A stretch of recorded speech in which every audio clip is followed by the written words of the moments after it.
ये पूरी की पूरी सड़क तबाह हो चुकी है, खराब हो चुकी है। भ्रष्टाचार छोड़िए, घोटाले का भी गला घोट दिया गया है। साहब, ये सड़क किस जनता ने मांगा था आपसे? नमस्कार, अभी हम मौजूद हैं धुरियापार चीनी मिल रास्ते पर और आप देख रहे हैं अब तक न्यूज। अब हमारे पीछे देख रहे होंगे इस सड़क की दुर्दशा क्या है, इस सड़क की हालत क्या है।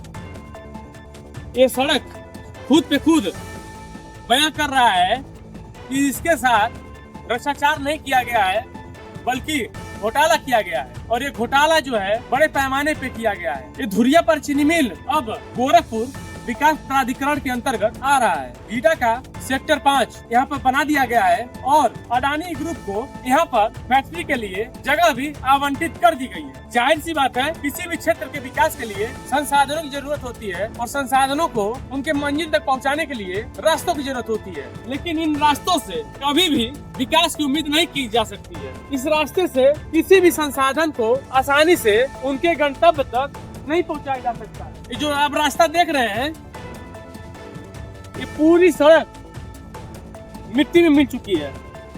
उसका कारण ये है, आप देख रहे होंगे, ये सड़क का दूसरा लेयर है। उसके पहले का लेयर यहाँ नीचे आपको दिख रहा होगा, उसके ऊपर इन्होंने जो लेयर रखा हुआ है वो बड़े ही आसानी से निकल जा रहा है। आप ये देख सकते हैं, इस सड़क का दूसरा लेयर है जो इस समय हमारे हाथ में है। तो ये भ्रष्टाचार नहीं, पूरा घोटाला है। और सड़क जब बनता है तो अपने विकास में आने वाले चीजों को उजाड़ देता है और उसके बाद खुद उजड़ जाता है। अब इस सड़क की दुर्दशा के लिए किसको दोष दिया जाए? सरकार को दोष दिया जाए कि उस विभाग को दोष दिया जाए जिसने ठेकेदार का चयन किया, या फिर उस ठेकेदार को दोष दिया जाए जिसने सड़क निर्माण के लिए सामग्री का गलत इस्तेमाल किया, मानक के विपरीत जाकर के इस सड़क का निर्माण किया। आप इसकी दशा देख सकते हैं, ये सिर्फ दशा इसकी यही नहीं खराब है, ये पूरी की पूरी सड़क तबाह हो चुकी है, खराब हो चुकी है। इस पे आए दिन दुर्घटना भी हो रहा है और इस सड़क पे भ्रष्टाचार छोड़िए, घोटाले का भी गला घोट दिया गया है। क्योंकि अगर घोटाला भी होता,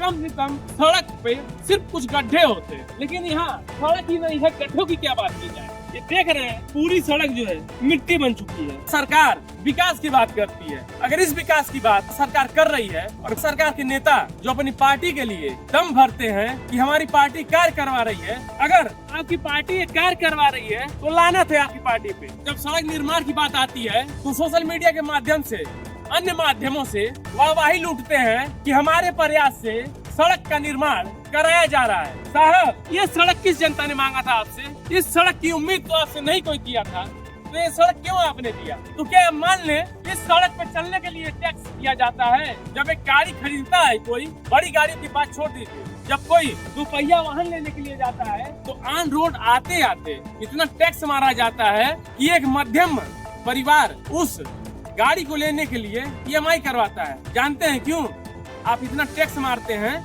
कि उसके हिसाब से पैसा बहुत अधिक हो जाता है। जब इतना टैक्स वसूल लेते हैं, इस सड़क पर चलने के लिए वो टैक्स लेते हैं। आप नहीं चाहिए ऐसी सड़क। इस क्षेत्र का विकास क्या होगा? ऐसे सड़क से तो नहीं होने वाला है। कोई अधिकारी ऐसे सड़क पे, ऐसे भ्रष्टाचार पे, ऐसे घोटालों पर कार्रवाई क्यों नहीं करता है? आम जनता तो कहती है कि सरकार सड़क बनाने के लिए जब धन आवंटित करती है तो पहले बंदर बाट का हिसाब लगाया जाता है। वो हिसाब इस तरीके से लगाया जाता है कि कहाँ कहाँ कितना देना पड़ेगा। तो साहब, 100 रुपया देंगे और 25 रुपए की सड़क बनेगी, तो यही सड़क बनेगी। शायद ऐसी सड़क से तो अच्छी एक गांव की पगडंडी होगी, खेत की जो पगडंडी होगी वो भी इस सड़क को देख के शर्मा जाएगी। क्योंकि वो पगडंडी इसलिए शर्मा जाएगी कि वो तो खुद मिट्टी है, अगर पतली भी होगी तो मिट्टी ही रहेगी। यहाँ तो आपने तारकोल का इस्तेमाल किया था, वो तो मिट्टी हो गया है। मटेरियल कितना घटिया लगा होगा आप देख सकते हैं। यहाँ कोई अभी ओवरलोडिंग नहीं हो रहा है, कोई अभी खनन नहीं हो रहा है, उसके बाद इस सड़क की ये दशा है। सोचिए, अगर खनन होता तो ओवरलोडिंग होता तो इस सड़क की दशा